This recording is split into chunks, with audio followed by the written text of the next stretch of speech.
Hi everyone, welcome to the sixth episode of Barking from the Rooftops. My name is Jim Gillis and I'll be your host today. Today's guest, Andrew Hale, has a degree in psychology and previously worked in human therapy. For the past 10 years, Andrew has been working with animals, primarily dogs, as a certified animal behaviourist. In both careers, Andrew's had a passion for exploring and unpacking the emotional experience and what it means for delivering a human or animal-centred care approach. Andrew has played a leading role in the UK dog training and behaviour community, having been the chair of Association of Into Dogs and the driving force behind UK Dog Behaviour and Training Charter. He's a behaviour consultant for Pet Remedy, and Andrew runs a Facebook group called Dog Centred Care. So today, we're going to be discussing all things to do with animal behaviour. It's a pleasure to have Andrew on the podcast. I've been looking forward to it. So please join me in welcoming Andrew to the podcast.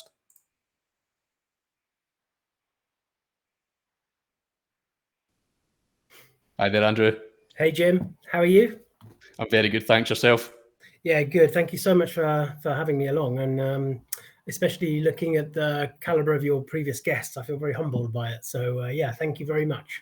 Oh, you're most welcome. And thanks for taking the time to do this. So maybe if you could maybe start with just a little bit more background on yourself, Andrew. How did you first get into dog training? Before I start that, I must let everybody know, which I've had to say a few times recently, I've got a puppy and she's sleeping at my feet.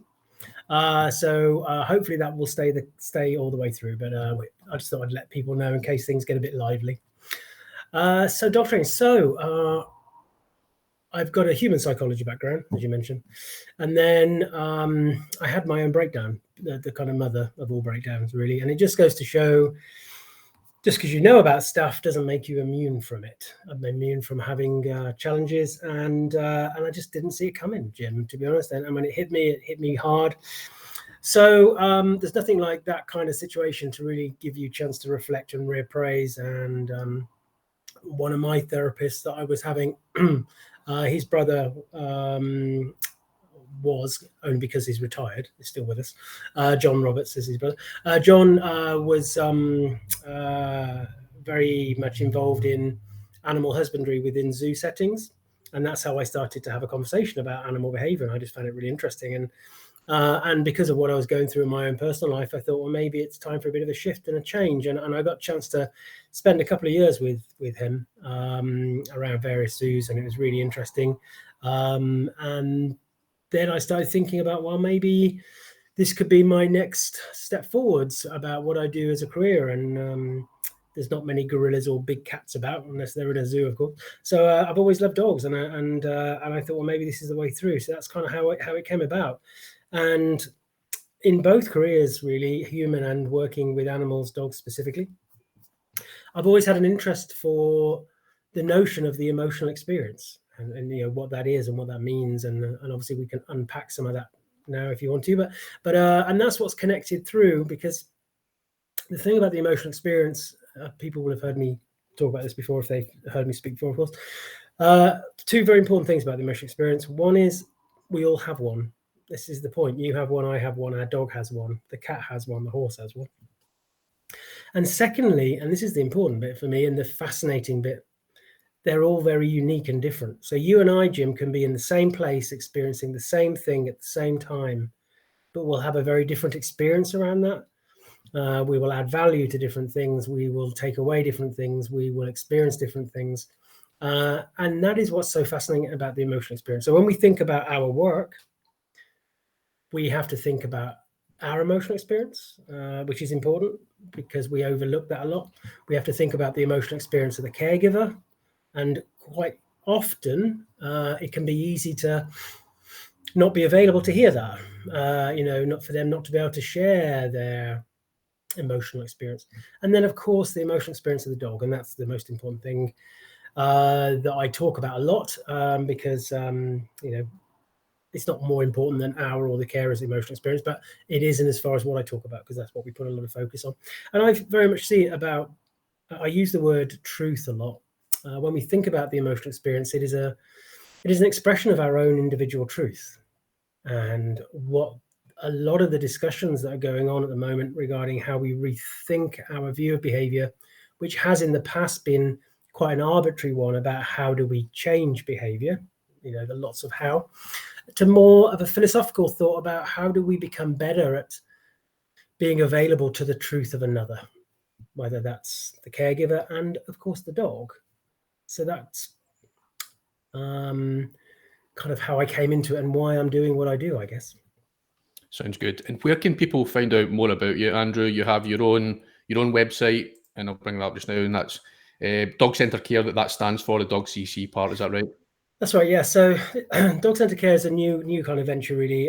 So dogcc.org is the website. It's under development at the moment, but there is some stuff there, and there's the opportunity to be able to get in touch if you want to. The Facebook group is the main place. What I've tried to do, the thing is, Jim, we've got to recognize the importance of collaboration in our industry, and how, I speak my truth. I've got my opinion on things. Very good at sharing that, as people know. But that is it. It's mine, and I'm definitely not some kind of guru or telling people what they should do. And it's important that we recognize all those authentic voices that have been around for a long time, talking about emotionality in dogs, talking about looking at things differently, looking at things beyond the operant. Just to coin that phrase, because that's something else I'm involved with Kim Brophy and Kathy Murphy. We can talk about that in a moment. So for me, an important role for me is trying to provide a safe space for these conversations, and to recognize the voices that have been talking about this stuff for a long time, and also linking into those people who's talking about it now. And definitely what I found through the Dog Centre Care Facebook group, which is an open group, so anybody can come. So many colleagues have been thinking along these lines for a long time. But they haven't necessarily felt comfortable expressing some of their thoughts, or they haven't necessarily created a vocabulary around it. And that's the most important thing for that platform for me. We have great people come into the group to come have a chat and share their passion and share their vision. A chance for people. Some of my favorite posts in the group are people who are just sharing their experiences, because all our experiences are valid, right? And something that's happened over time in the dog industry, specifically dog community, is this push away from the anecdotal. And I understand that, because we've had too much kind of pseudoscience in the past, and things that have just been put out as factual and they're not. So I get that we need to start thinking about evidence-basing some of the conversations we have, but it shouldn't be at the expense of the anecdotal and people sharing their experiences, sharing their truth. And that's what we try to do in the Dog Centre Care group. Great stuff. And it is such a big problem, isn't it? Particularly online, and the more kind of, I guess, trying to break through some of that information online is extremely difficult for professionals and for dog owners themselves. But people can come to that group and join, no problem at all, and come in and chat about any issues or any experiences they may have. Is that fair? Yeah, so the focus is on the emotional experience and what that means. That's the whole point of the group, really. And I framed it as dog-centered care only because I've kind of pinched that really from my human days. When we think about child-centered care, patient-centered care, it's just about shifting the balance a little bit, because I talk a lot about pushing back against what I perceive, and others as do, it's not just me, the operant bias, where we're just really good at, as I say, thinking about the how. I call it the operant merry-go-round, because most of the conflict and arguments and heated discussions are regarding quadrants and what are the best methods and tools, and all that is really just looking at the same purpose, which is how do we change that behavior. These discussions are happening more now is about thinking about the why, and thinking about the difference between reinforcing a behavior or even shutting down a behavior, I guess, in an arbitrary way, and the difference between that and a behavior that is given, that has value to the dog. The same principles happen, but the same principles apply to humans, of course, when we think about these things. And just thinking about a little bit more of things. So the Beyond the Operant chats with Kim and Kathy, and we have different guests come in. Kathy couldn't do the recent one, it was Kim and I, and we had Laura Donaldson in talking about cognitive reappraisal. Oh my God, Laura's amazing. I really encourage everybody to go and check out Laura's work. I encourage everybody to go and check out Kim's work, Kim Brophy, her book, Meet Your Dog. It's a must read, right? I think Kim's been on your podcast, and she's amazing, right? And Kathy, with her barking brains, I'm going to keep plugging quite a few people actually while we talk through. Please do. Why not? Please do. And I think it's important. So, but it's beyond the operant. It's not instead of. There's been a little bit of criticism along the way. Guess what? It's our industry, so there always is. About, especially directed at me, as though I'm somehow anti-training or anti-operant, and I'm just not. How can you be? It's just about asking more questions about and being more truthful, Jim. I think this is the thing: is being more truthful about what is happening, because there's this notion of train to calm and training calm behaviors and all these kind of things. We're making huge assumptions about the dog's emotional state, when in fact what we're doing is physically getting the dog to do something. So one of the big ones for me is having a dog who settles on the mat, and then that mat can be taken other places because that's the dog's safe space. That's a lot of assumptions there. I think more honestly, it's a case of the dog's getting more compliant at staying in one place, which is fair enough. But to make these other assumptions that somehow the dog is now calmer, the dog likes that, the dog feels safer there, I think we've just got to think about some of these things. And especially when we work with certain cases where we have a heavy operant approach, even using positive reinforcement, where we're kind of, the human narrative is deciding what the behavioral output's going to be, without thinking whether we're giving the dog relief. So that's a word I use a lot. And in my opinion, for what it's worth, I just think it's one of the most important words in the psychology of behavior, especially in the psychology of care. It's about trying to give relief. So you might share something with me, Jim, and I might think, oh yeah, Jim, you got to do this, you got to do that. I think I know what's best for you, so I'm going to really support you to do something else. Am I giving you relief, or am I just getting you to do something that I think would be better for you, without actually taking into consideration your truth within that? And I think good therapy is about the therapist allowing that truth from the patient or the client, and giving them the opportunities to find ways to find their own support and way through those things that is authentic for them. Bad therapy is somebody telling you what to do. And we have to think about that in terms of our dogs. I want to try and help a dog to be able to be in a situation, and this is where Laura Donaldson's work, of course, about cognitive reappraisal is really important, to be able to go through its own self-regulatory cycle without me having to dive in and keep micromanaging. And if I am going to use positive reinforcement, and I do, of course, I'd sooner try and reinforce behaviors that through observations, I believe, some of this is, we have to kind of make reasonable kind of reasoned judgments on these things, that I believe is innately useful to the dog. That is something that it's, that is innately useful or authentic for them, rather than just get them to do something else instead.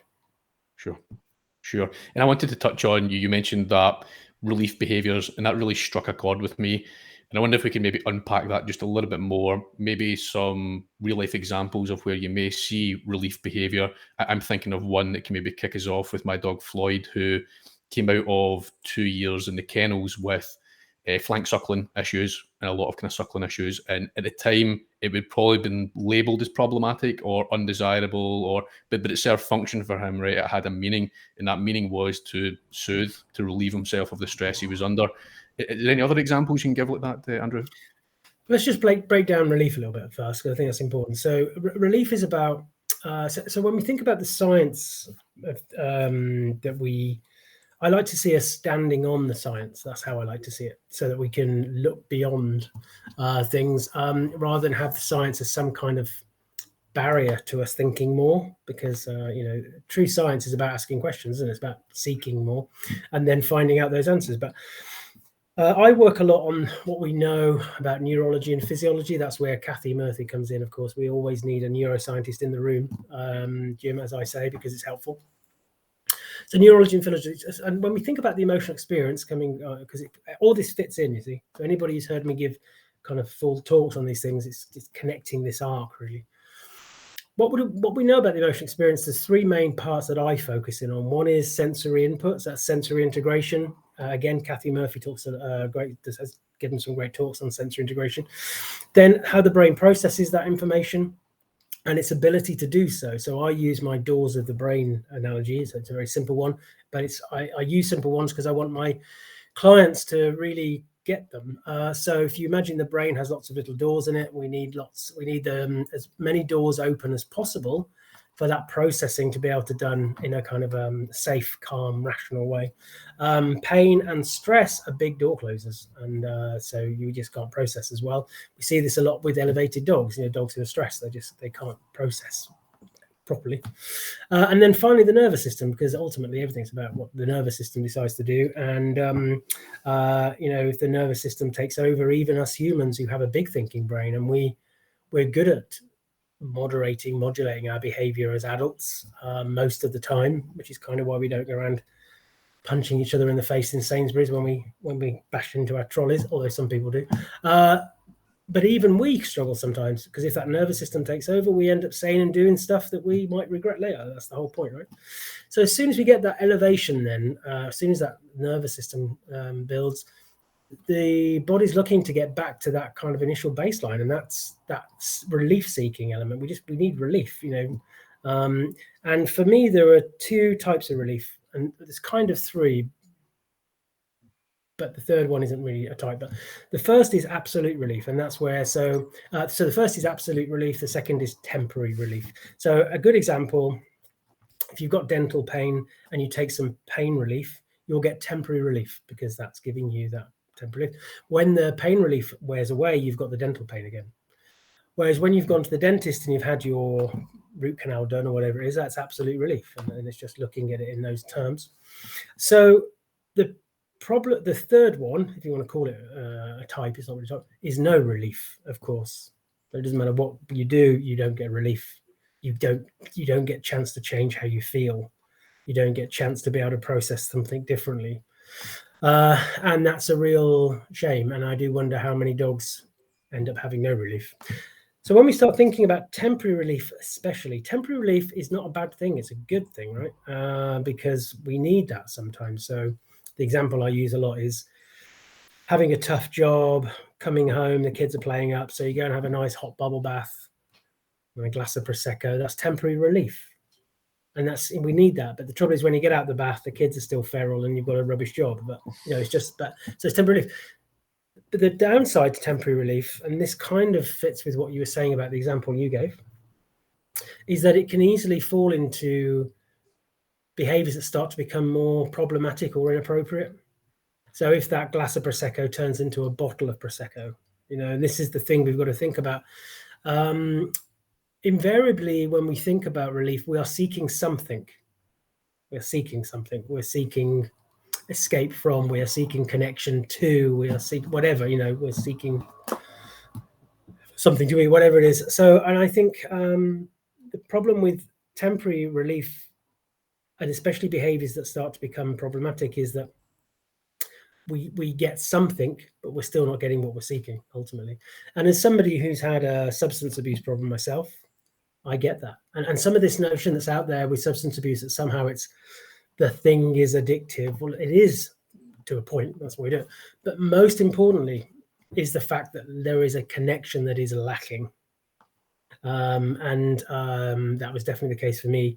And anybody who's gone through kind of substance abuse and come through that, it's finding what those connections that are missing are, and finding those connections, because that's actually what we seek, right? We seek that. So that's relief unpacked a little bit more. So when we think about dogs then who, like you say, flank sucking a lot, or chewing, or barking, or digging, all these kind of things that we see as problematic, they can be dogs seeking temporary relief. It can be the dog likes it, of course. So they could be doing, I love digging, which is great. But we have to think about that. So this is the thing for me about not just diving in and thinking about. So for example, there was an example put out about a year or two ago as an example of some functional analysis about a dog that used to chase its tail, and went through and it was used as an example of going through functional analysis, and it found that when the owner left the room, the dog would stop the tail chasing. So the protocol was put into place that when the dog started, the owner would leave the room to try and make that connection. That's a very operant view, right? The two questions for me, though, which weren't addressed is, one, why was the dog chasing its tail in the first place? And secondly, a recognition about this notion of applying emotional responses to things. So for me, all that told me was that the dog's emotional response to losing the owner had now become greater than the emotional response to the thing it was doing to get relief from with the chasing of its tail. And if that emotional response to losing the owner takes precedent over time, then yes, the behavior will reduce or maybe stop. But what relief was the dog seeking in the first place by chasing its tail? And there's a great saying in human psychology, which is emotions will always find a way out. And I think we've got to be careful that we're not playing whack-a-mole with behavior by just thinking we're going to reduce that, and then we're going to get rid of that, and then we're going to change that, because we just end up having to do stuff. And in fact, a lot of the time, we might leave a client happy having given an operant approach which has shifted a behavior or created behavior which fits the narrative of the owner more. It fits they find it more appropriate, which is great. But it could be months or years down the line before something else comes out. But the train is long gone by then and doesn't see that kind of fallout. Sure. So for relief, for me, is really important, and it forms a very important part of the psychology of care. This thing about truly being available to the truth, to the emotional needs of another. And that is really hard, Jim, because something else I discussed is about the psychology of judgments and expectations and where they kind of come from, and the role of belief systems and all these kind of things. Those biases that we create to protect our belief systems can stop us from being available to the truth of another, because we're more looking at the truth through our own filter. So it can be hard. But, one of the big influences for me, for sure, and I love her, period, is Sarah Fisher, right? So there is kind of before Sarah and after Sarah, as far as I'm concerned. And it was Sarah who gave me the confidence to think more. I'd suppressed a lot of my thoughts when I first came into the dog world, especially. And I was talking about some of these things that I was pretty routinely, so it's not human psychology and blah blah blah and all these kind of things were kind of pushed on side. And it was Sarah who really said, look, you've got a good outlook here. And especially everything I learned from Sarah about the power of good observation. And I think as an industry we need to teach it more. I think there's two things we are lacking in our education for our colleagues. One is the education of good observation, and that's observation without judgment or label, which is hard, Jim. It takes a lot of fine-tuning, and it takes a lot to be able to turn up and truly be available to what that observation means. And second, the psychology of communication and how we use language and how we connect to the caregivers to get them to buy into a more of a care-orientated approach. Because the reality is many people fall into a task-orientated approach. And of course, an operant approach fits in with that. If you do this, this, and this, here's your checklist, here's the clipboard, because we're going to do this, we're going to get that. So it's very task-oriented. And quite often, the caregiver might not even know why they're doing it. They just know they've got to do it. They don't know why necessarily. And the problem there is when it comes to those narratives I was talking about, those kind of fixed views, there's a chance that they might still believe that the behavior itself is bad and it needs to be changed. Now, we're trying to persuade them to do it in a nice way, but if that expectation isn't met and they go and see somebody else down the road who does it in not so nice way, actually for them with that outlook, it's the same. Behavior bad, needs to change it. Whereas if we get them to invest in a more care-orientated approach, we don't need to worry about all these other arguments about doing it nice, doing it not, because we're looking at this comes back to that dog-centered care title, looking at what it is the dog needs as opposed to what it is we want. But of course, the caregiver has their emotional experience and their kind of needs. And we have to find, and I use the term alignment, we have to find some alignment between those two things. And I always start my consults off with really giving the caregiver a chance to talk about their emotions and their experiences.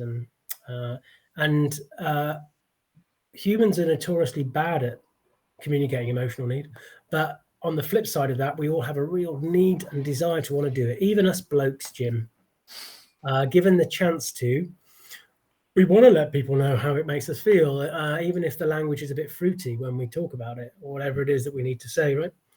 And for me, it's the first thing. It's almost like the boil that needs to be pierced a little bit, because that person will be going through so much embarrassment, guilt, frustration, shame, whatever it is they kind of go through. And I think it's a great way to start is to connect the carer and the dog through the emotional experience. Sure. And one area I wanted to talk about there, and you touched on it very well, was some of the labels that are used, which are really problematic when describing, I guess, any behaviour. And you gave a couple of examples there, and I wanted to sort of maybe chat this through in terms of how problematic it is when we hear labels such as, dominant, stubborn, disobedient, and how that can really impact on the lens and the prism of how that person views that behaviour, but also, and probably in some concerns, maybe more importantly, how they deal with that particular issue because of the lens of how they see it. Is that a fair thing to say? Would you agree with that?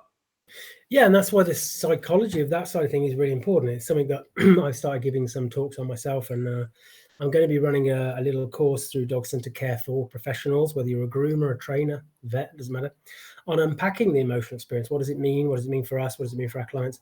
And looking at the psychology of judgments and expectations, because you can't, as soon as you start to think about behavior differently, and you start to think about it, looking at it from a more care-oriented point of view, you have to recognize you can't do that successfully a lot of the time. You can't get those best outcomes unless the caregiver recognizes the reality of the care needs of their dog. And that starts with what they're. So remember, we don't see with our eyes, we don't hear with our ears, we see with our brain, we hear with our brain, because it depends what our brain makes of what we see and hear. This is the point.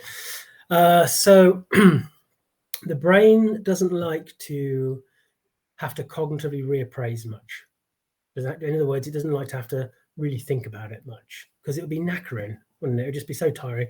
So it starts to create a bit of a worldview. It creates a belief system based on our experiences and all the kind of things. There's a lot of influences there, cultural, family, a lot of role model stuff that influences that belief system. There's a lot of things that we experience ourselves, and there's a lot of things that we take as fact from those that we connect to as part of that. And that creates, connected to the value systems and this kind of thing. As I say, because the brain doesn't want to have to reevaluate that much, it wants to protect that worldview. And that's where we have those cognitive biases, cognitive distortions that filter things. So, you can say to somebody, blah, blah, blah, but they're hearing something completely different. Even though you feel you said something to them, their brain's taking out the bits that suits that belief system. Underpinning that then are expectations and judgments, and this is the real point. That worldview, that belief system, kind of gives the foundation to those judgments. What I judge now as being sound and right and wrong and everything else, and what I expect.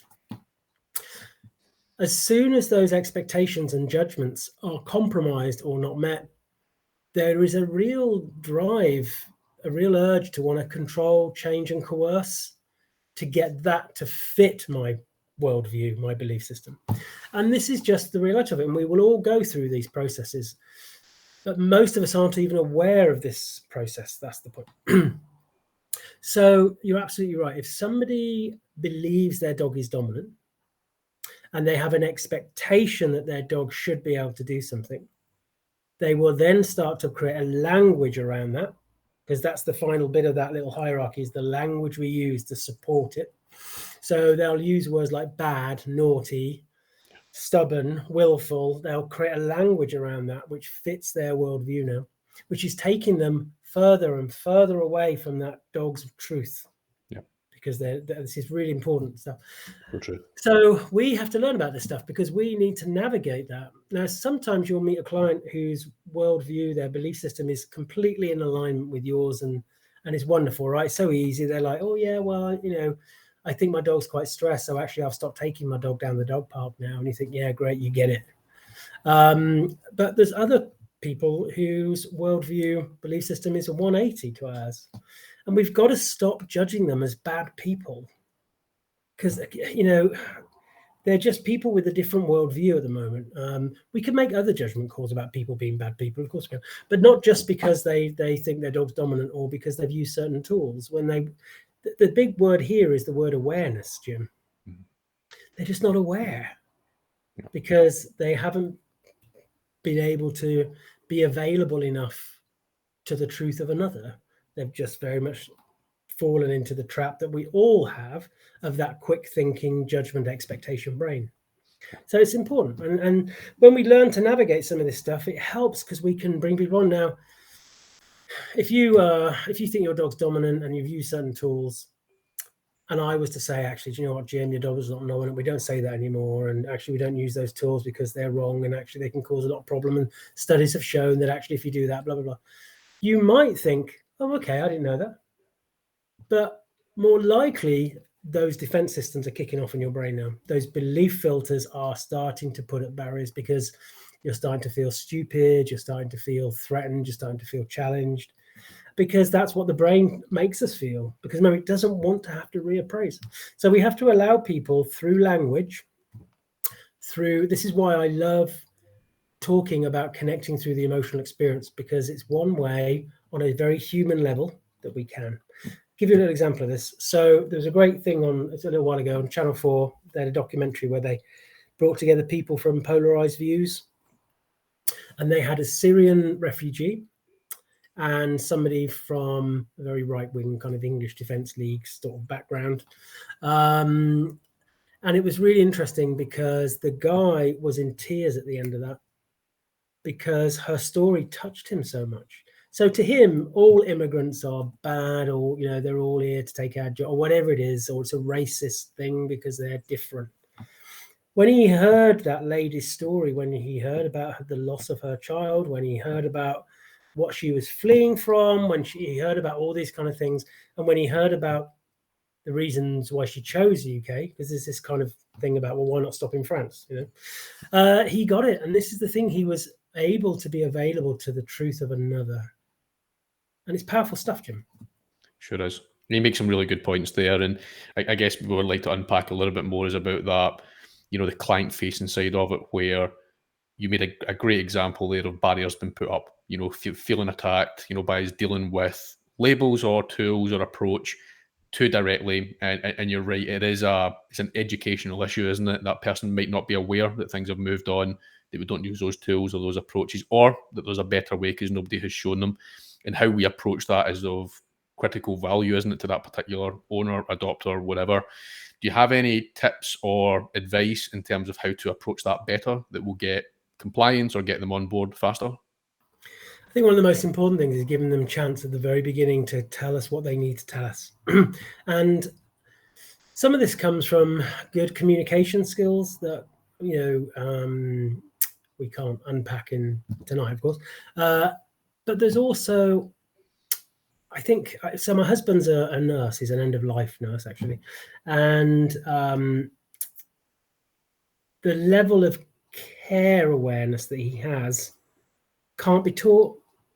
So you see some people that go into care and they're quite task-oriented, because the true essence of care is you kind of have it or you don't. It's the same with my friends who run hospitality venues, like hotels and pubs and that kind of thing. People can come and go through the motions. Hello, sir, can I take your order? And there are people who are like, it's my innate passion to make sure that you have the best time. And I think this is something to recognize for us as an industry. There are going to be some colleagues who will find this really easy because they're like, oh, wow, I get that. Other colleagues will find it harder. As I say, it doesn't mean you can't do it. It just means we need more education on communication skills, I think, and active listening and all these kind of things that are important. But it's a great place to start. Because, again, if we're turning up and saying, oh, yeah, this is the problem and this is how we're going to change it, the caregiver, the owner, isn't even connecting properly yet. And for me, it's language. So I call the owners caregivers. That's what I call them. So I'm already throwing the word care in there. I'm like, so you're a caregiver. And then I can say to them really easily, being a caregiver is hard. Whether you're caring for a child, for an elderly relative, for a partner with social sensitivities or anxieties, or a dog with social sensitivities or anxieties, being a carer is hard. So already they're like, yeah, God, it is hard. actually you get, oh my God, it is hard. Yeah. So rather than feeling judged, they're thinking, my God, you get it. And it's like, yeah, it's good. So get it. Getting them to share their truth is important. Using the right language. I don't use the word aggressive or reactive. I use the word sensitive, because what I'm expressing on them is that the dog's nervous system really, but the dog is sensitive to something.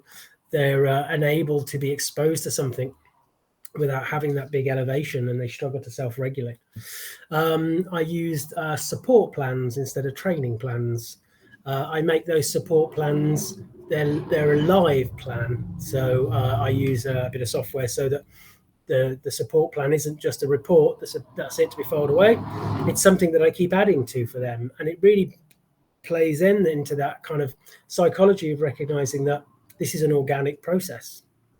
Support is an organic process. And what I love about support plan is it's just as much about their support. It's about their support, dog support. Using words like relief instead of using the words like reinforce. We're going to reinforce this behavior.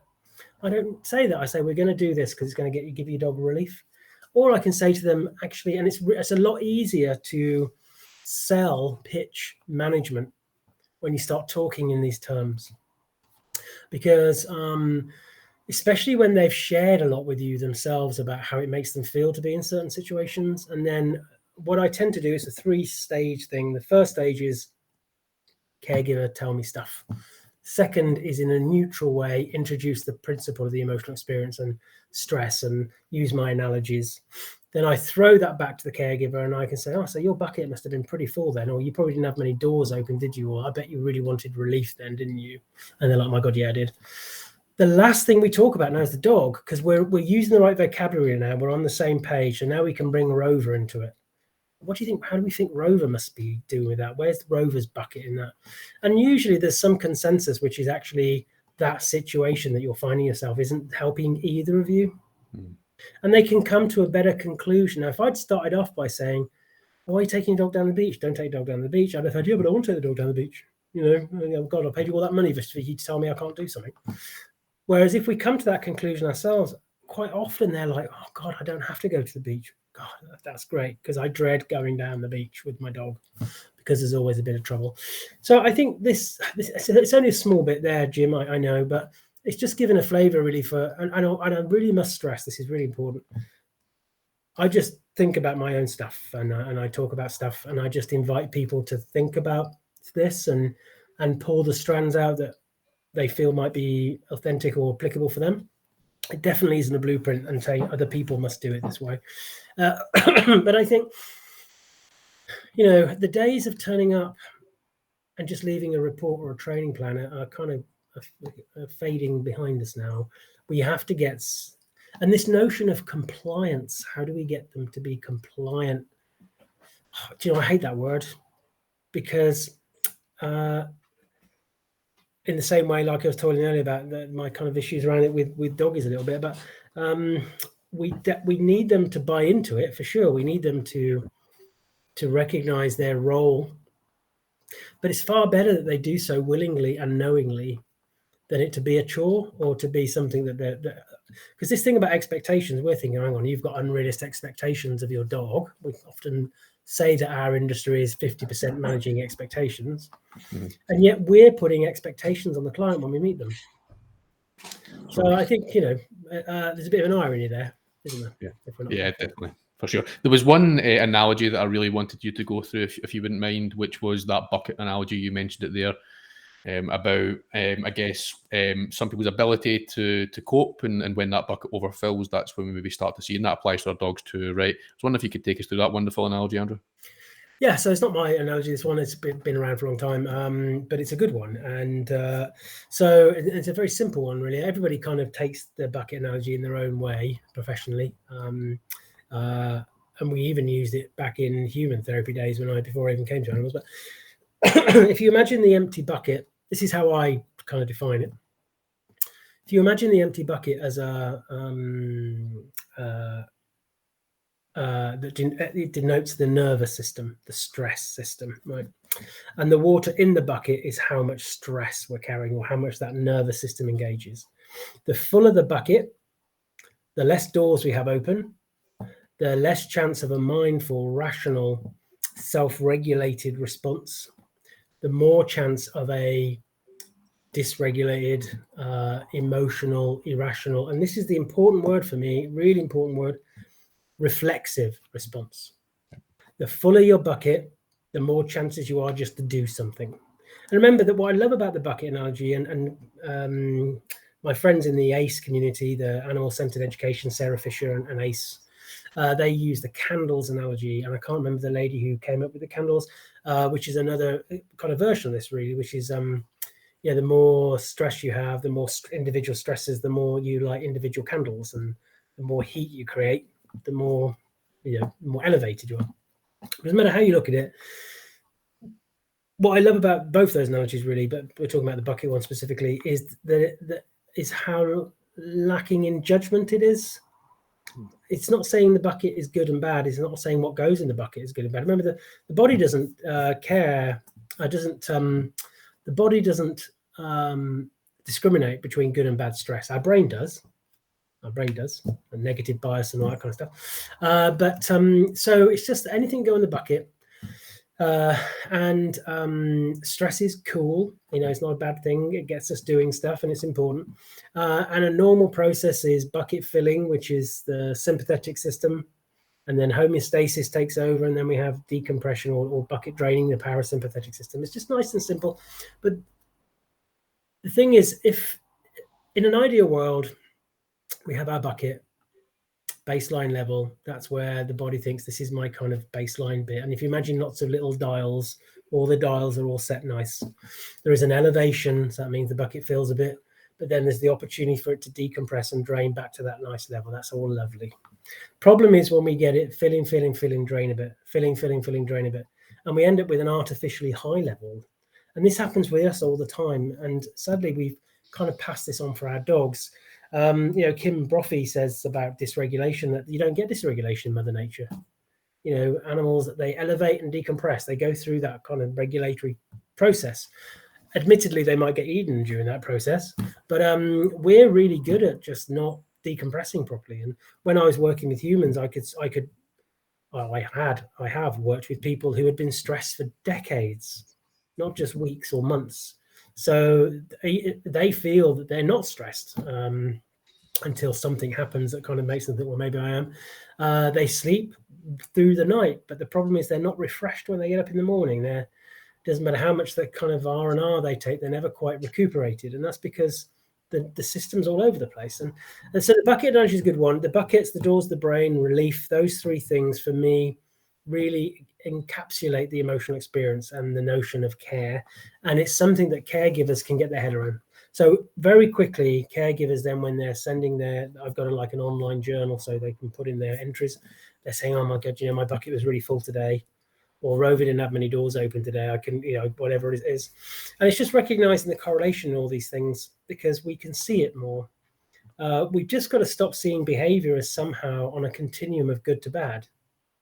Absolutely. And that's kind of what we've done traditionally. And again, there's a lot of psychology behind that, Jim, because especially here in the UK, we're hardwired into that the moment we're born almost, because as soon as we get to a certain age, we're expected to conform, to wear certain clothes. We go into a structured education system where somebody has decided what the acceptable behaviors look like, what results look like. We're pitted against our peers in order to attain those results. There's so many things there. And of course, when we think about the need, it's a real need, of course, for social cohesion, the rule of law, all these kind of things. We kind of have to see things sometimes as well. Actually, Jim, that was wrong. But we shouldn't project all that onto our dogs, who, and even for ourselves. I wrote a piece recently called "Whose Behavior Is It Anyway?"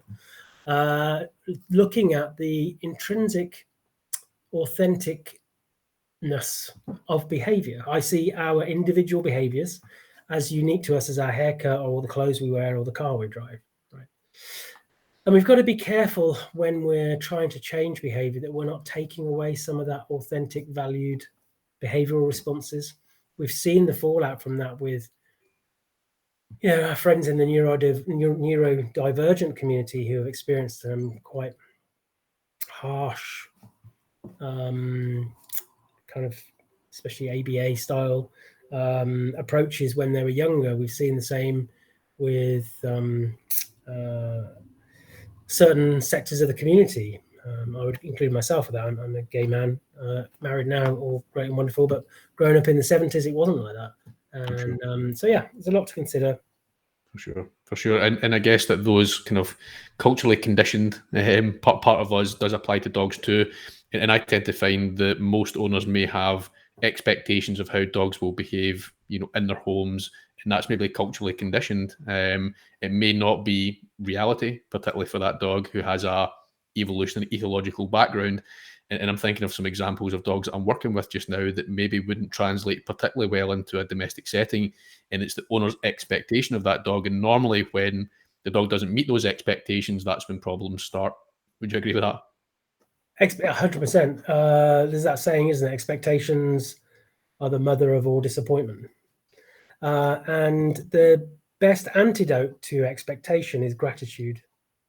And that's something that we have to pursue and invite with our caregivers, because their expectations will come from that belief system structure that we were talking about, and quite often some of those expectations are about real need for them. One of the reasons that we suffer, there's many, but one of the reasons we suffer with huge loss when we lose a dog is because they are more to us than just a canine companion. They have come to represent somebody who has navigated through life with us, who has bared witness to their biggest event, all these kind of things. And some of the expectations that we have, especially when we have a new dog after having had that dog, there are real needs behind some of those expectations for caregivers. It's very easy just to think, well, that's stupid, that's so unrealistic. Why are you thinking? But it's interesting to ask, always asking, where do you think that expectation comes from? How can we identify the need behind it, which the caregiver has persuaded themselves through their belief system that they can't have that unless they do it with the dog, and then look at other avenues that we can perhaps look at. And I think that's important. And as I say, the best antidote, one of the best antidotes to expectations is gratitude, and it's inviting caregivers to look to see what they're thankful for. And there's a great little saying which is let the little wins give the biggest grins, and it's trying to get the caregivers to start to buy into that a little bit, because the big stuff, it's just going to lead to a lot of disappointment and frustration. Whereas those little things, when they come, oh my God, we love them, and we want to embrace them and cuddle them and make a big thing of them. Yeah, that's great. Well, one thing you touched on earlier was about the kind of cognitive bias side of it. I wonder if you have any tips about how to deal with that. I've went through kind of subconscious bias training before from an employer, which I felt was super useful. Do you have any tips for anyone who may be struggling with that side of it? Yeah, I think, again, there's a lot to unpack even on that, really. And don't be plugging stuff, but the course I'm going to do for professionals will look into that a bit more and look into that. But I think language is really important. And in my experience, connecting through the emotional experience is one of the best ways to navigate through that. I've got my cake analogy, which is compassion, awareness, knowledge, and empathy. Wow. And when we start working through those four with the caregiver, that's the best way for them to start to reappraise. It's not even about challenging. We use that word, I know, but it's about them feeling they can actually reappraise or cognitively reappraise some of those beliefs that they had. And a lot of them are based upon nothing more than what they've picked up from the culture around them or the zeitgeist. Yeah. So they are not heavily planted in much. It's just because they saw the guy on the telly, or they used to watch Barbara Woodhouse, or Dogs Are Dominant, right? So almost not. See, we can't be responsible as professionals, in my opinion, for delivering best outcomes ultimately. Now, I've had people challenge me on that, saying, well, if you can't, then you should refer to somebody who can. And I think that's really dangerous. We all have to recognize our own abilities, of course. But the reason we can't be responsible to look for that best outcome every time, we can look for best outcomes, but not the outcome we might want, is because some people, the ability to try and navigate that belief system, they're just not in the place to do it yet. This is the same in human therapy. You can work with somebody with their substance misuse, and they might just come out of therapy, they might disappear, and you think you've lost them.